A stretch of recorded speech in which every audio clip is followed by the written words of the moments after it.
My The love, grand hall of the you are Celestian everything Royal to me, Academy buzzed with the and chatter you of are noble mine, students, my dearest. their bioluminescent skin casting soft glows in shades of sapphire, emerald, and violet.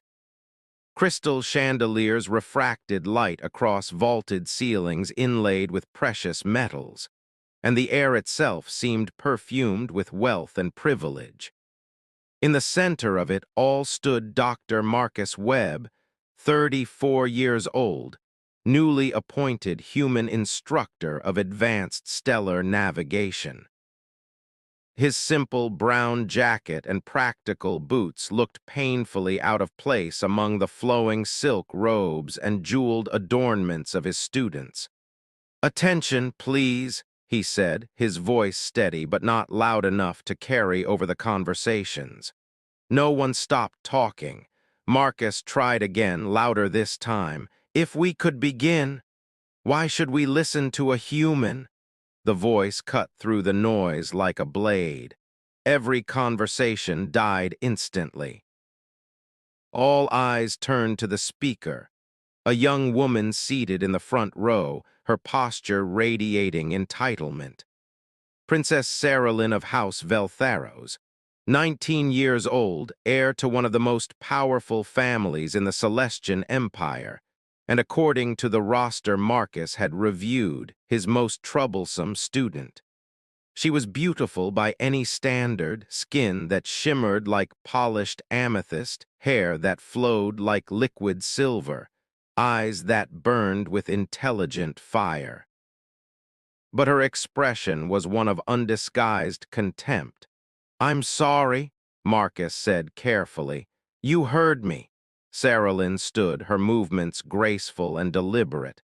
"Why should we students of the oldest and most prestigious academy in 7 systems listen to a human? Your species only achieved space flight 60 years ago.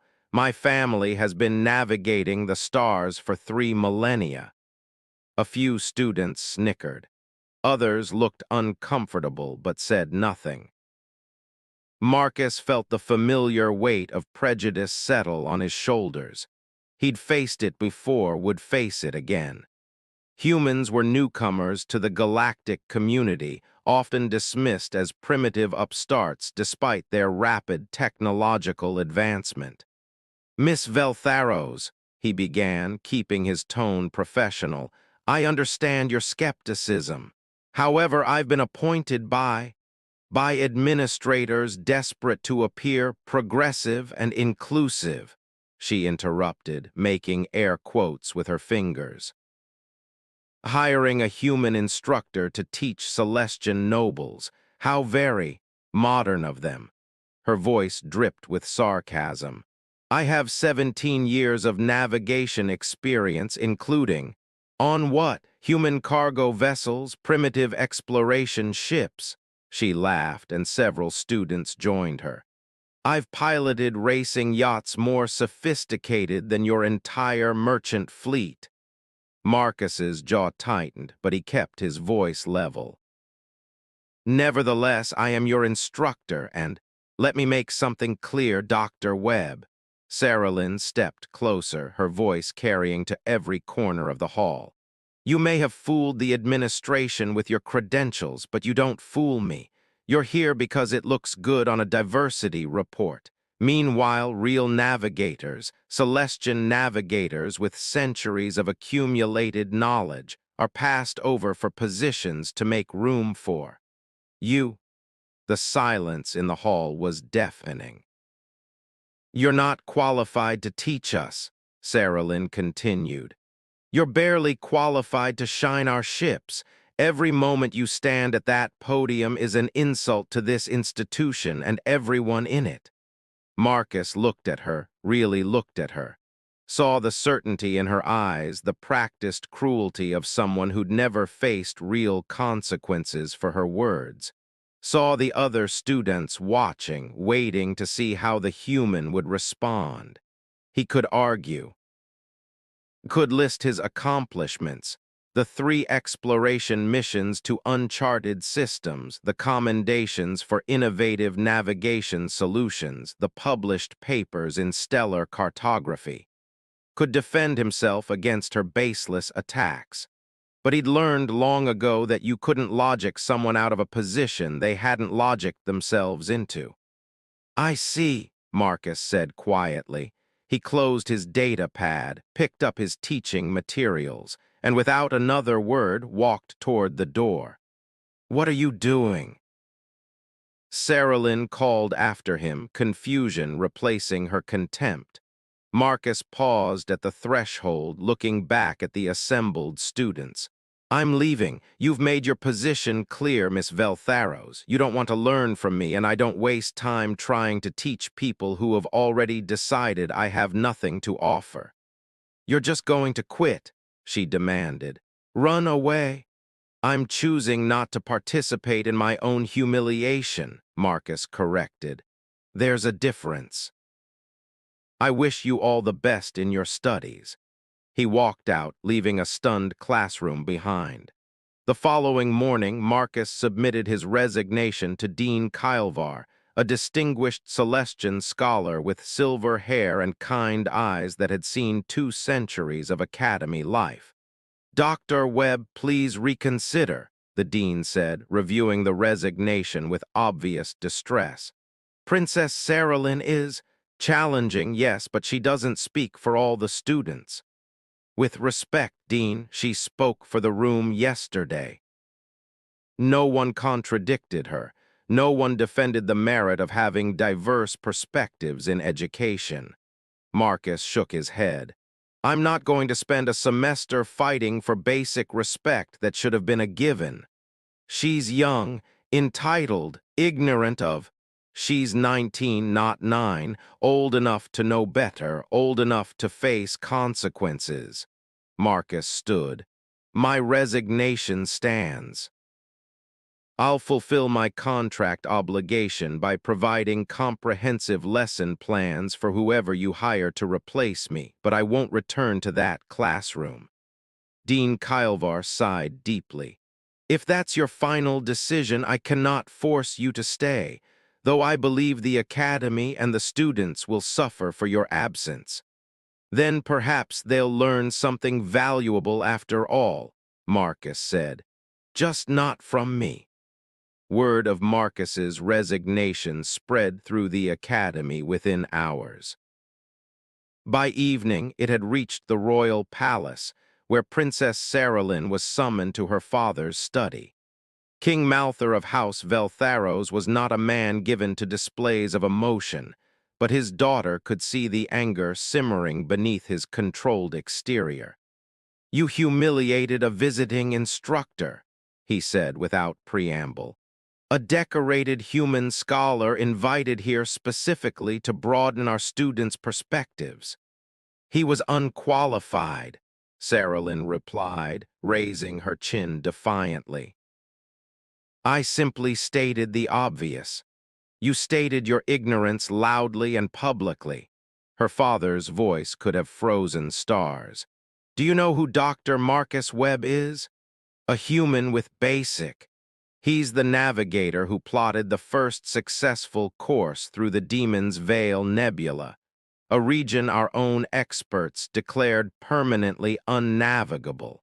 He's published 14 papers that have revolutionized approach vectors for planets with unstable magnetic fields.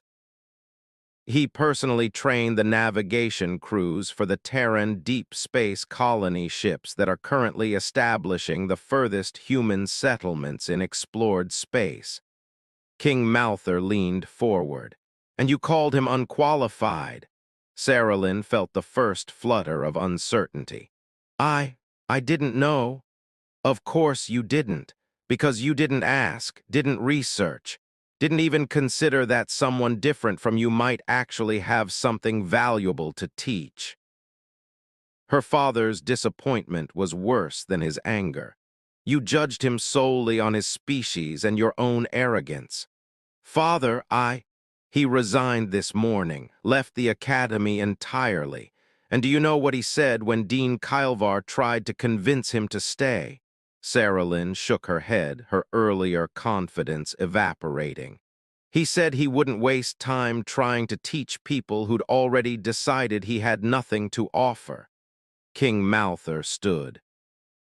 You have robbed every student in that classroom of the chance to learn from one of the finest navigational minds in the sector. Because of your pride, your prejudice, your small-mindedness.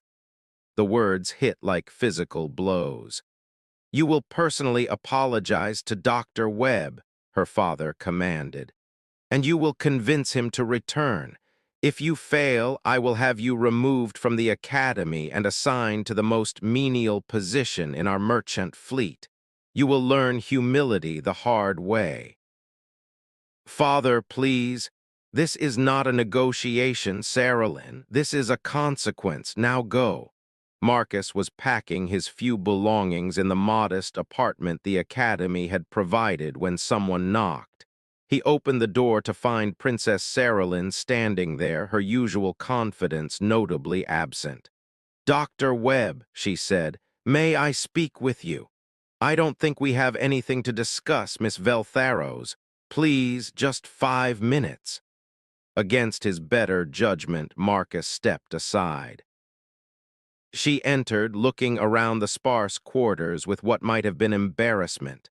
I came to apologize, she said, the words clearly difficult. What I said in class was inexcusable. I was wrong. Apology noted, Marcus said without inflection, and to ask you to reconsider your resignation. No, the flatness of his response seemed to surprise her. You won't even consider, Miss Veltharos, let me be clear. Your apology, while appreciated, doesn't change the fundamental problem. You humiliated me publicly because you assumed I was inferior based on my species. That kind of prejudice doesn't disappear with one apology. I know that, but I want to learn from you. I want to understand. Why? Marcus interrupted. Yesterday you were certain I had nothing to teach you. What changed? Your father threatened consequences. Sarah Lynn flinched. He told me about your accomplishments, the Demon's Veil, your publications, the colony ship navigation protocols. So now that you know my resume, I'm suddenly worth listening to? Marcus shook his head. That's not respect, Miss Veltharos. That's just fear of being wrong. Then what would be respect? She asked quietly. The question caught him off guard. He studied her, really looked at her for the first time, and saw something different than the arrogant princess from yesterday. Saw uncertainty, genuine curiosity, maybe even the first hint of real self-awareness. Respect, Marcus said slowly, would be listening to someone not because their credentials impress you, but because they might have a different perspective worth considering. It's being open to learning from anyone, regardless of whether they look like you or come from your background. I don't know how to do that, Sarah Lynn admitted. I've been surrounded by people who look like me, think like me, come from families like mine my entire life. The academy was supposed to broaden my horizons, but... She gestured helplessly. I don't even know what I don't know. Marcus was quiet for a long moment. That's actually the first genuinely intelligent thing I've heard you say. So you'll come back?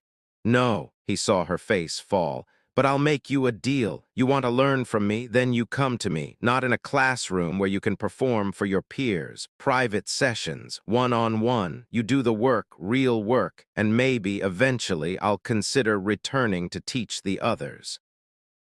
Why would you agree to that?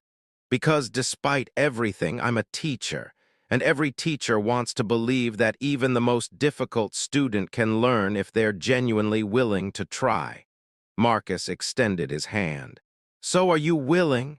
Sarah Lynn looked at his hand, a human gesture she'd probably never bothered to learn. Then slowly she reached out and grasped it. I'm willing.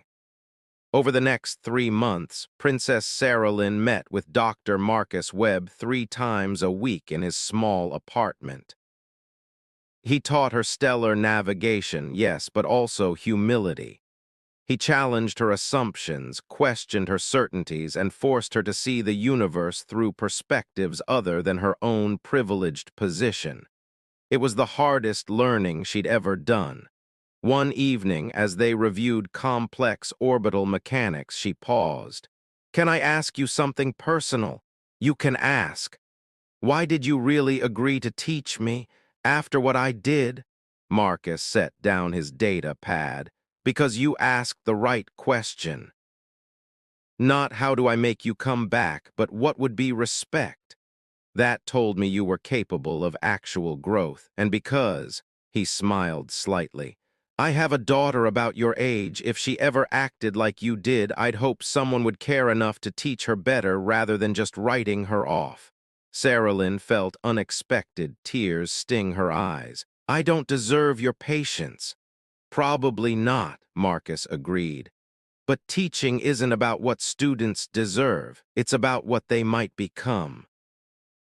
6 months after his resignation, Dr. Marcus Webb returned to his classroom at the Celestian Royal Academy. The students who filed in were different than before.